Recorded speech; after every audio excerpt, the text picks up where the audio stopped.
उत्तर प्रदेश के मुख्यमंत्री हर रोज उत्तर प्रदेश बनाने के लिए एक कदम आगे बढ़ाते हैं तो अपराध उसी रोज एक कदम आगे निकल जाता है। कल देर रात ग्रेटर नोएडा के जेवर में हुआ हादसा इसी की ओर इशारा करता है। नोएडा एक्सप्रेसवे पर एक परिवार की 4 महिलाओं के साथ रेप का आरोप। परिवार के एक सदस्य का मर्डर यह सवाल खड़ा करता है कि हादसों के हाईवे सुरक्षित कब होंगे। हालांकि अब इस मामले में नया खुलासा हुआ है कि आरोपी पीड़ित परिवार के जानने वाले हैं, लेकिन बड़ा सवाल यह है कि सड़क पर चलना कब सुरक्षित होगा।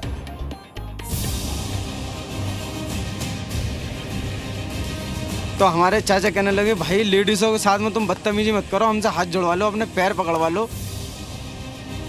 फिर एक एक करके लेडीज को ले जाते गए। ठीक है। फिर वहाँ लड़के उनके साथ में उन्होंने अच्छा बुरा बलात्कार करा। जो हम पे थे पैसे धेले सब हमसे छीन लिए।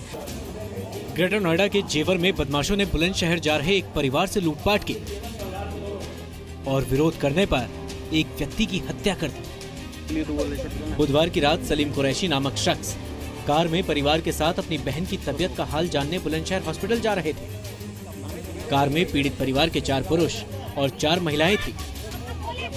यमुना एक्सप्रेसवे पर जेवर से 2 किलोमीटर आगे रात के लगभग 1 बजे जब वो लोग रामनेर के पास पहुंचे तो गाड़ी से एक आवाज आई। इस रोड की वारदात है जहां गाड़ी पंचर हुई थी, जिसके बाद बदमाशों ने गाड़ी से नजर हटाने के लिए गाड़ी को यहां तक लेकर आए। खेत में गाड़ी को छुपाकर खड़ा कर दिया गया, इस उम्मीद के साथ कि जो सड़क पर लोग आ रहे हैं उनका ध्यान आकर्षित ना हो, वो ध्यान ना दे पाएं। यही दोनों टायर जब पंचर हुए थे जिसकी वजह से उन्हें रुकना पड़ा। गाड़ी से आवाज आने के बाद जब कार में बैठे लोगों ने नीचे उतरकर देखा तो गाड़ी के दोनों टायर पंचर थे। मैं इतना भाई का फोन मैंने काटा नहीं है अपने का, इतने तो वो 5-6 जने आए हैं निकल के दगरे में से, और आते ही उन्होंने हम पे हथियार तान दिए। पैसे दे लो उन्होंने हमारे निकाल लिए। निकालने के बाद में उनको नीचे को चल रहे तुम मैं गोली मारे, तो हम उनके साथ नीचे को खेत से में चले गए। हमारी लेडीजों के दुपट्टे लिए, उन्हें फाड़े और हम चारों को जितनी भी जान से उन पर बांधे गए। तो वो एक एक करके लेडीज को वहाँ से ले जाने लगे अलग साइड में। उस समय उन्होंने बलात्कार जैसी घिनौनी हरकत को अंजाम दिया। पीड़ित के परिवार से एक सदस्य जब बताई गई जगह पर टायर लेकर पहुंचा तो वहां कोई नहीं था। रोड पे से प्रशासन 2 जिप्सी प्रशासन की दिखाई देती हैं, और जो मेरा भाई मैंने घर से बुलाया था उन्होंने गाड़ी रोड पे से हटा के एक दगरे में डाल दी थी। तो मेरे भाई ने गाड़ी देख ली वहाँ पे, तो गाड़ी से उन्होंने अंदाजा लगाया कि वो भी सब यहीं कहीं होंगे।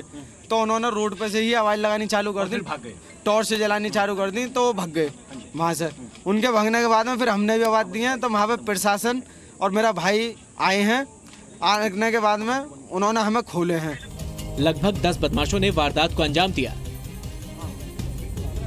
सभी 9 लोगों को उन्होंने ले जाके वहाँ बांध के खेत में डाल दिया और उनके साथ लूटपाट हुई। और जो प्रथम दृष्टया जो तथ्य सामने आए थे कि लेडीज के साथ बदतमीजी हुई, और जो एक व्यक्ति उसमें जो कपिल नाम का था उसको उन लोगों ने गोली मार दी। हम लोग इस पे काम कर रहे हैं, हमारी टीम।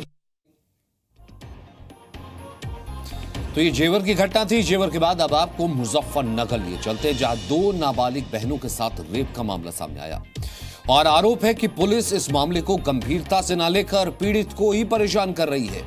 क्या ऐसे ही उत्तर प्रदेश में महिलाओं के लिए सुरक्षित प्रदेश ये बन पाएगा?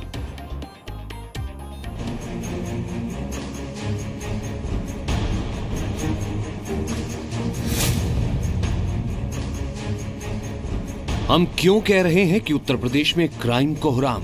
मुजफ्फरनगर की यह वारदात इसे सही साबित करेगी।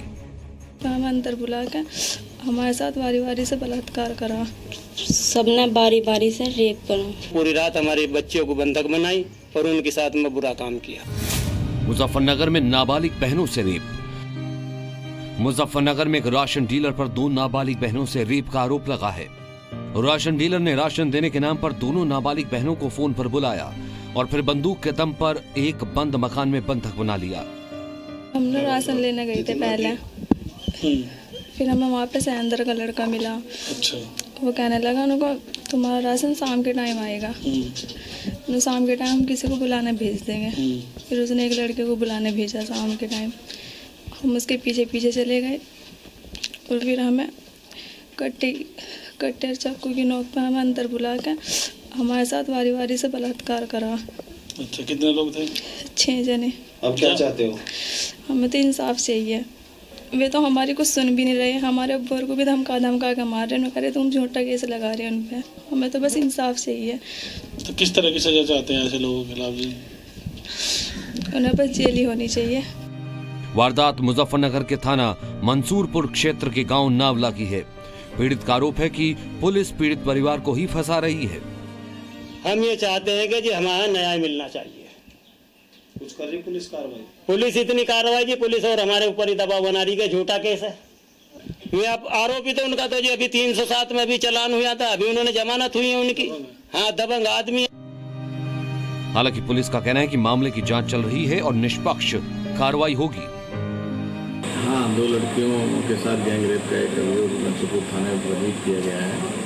इसमें मेडिकल रिपोर्ट प्राप्त होते ही मेडिकल के आधार पर और साक्ष्यों के आधार पर निष्पक्ष विवेचना की जाएगी और इसमें अभियुक्तों के खिलाफ कार्रवाई की जाएगी। ये घटना प्रदेश की पुलिस व्यवस्था को एक बार फिर से कटघरे में खड़ा करती है।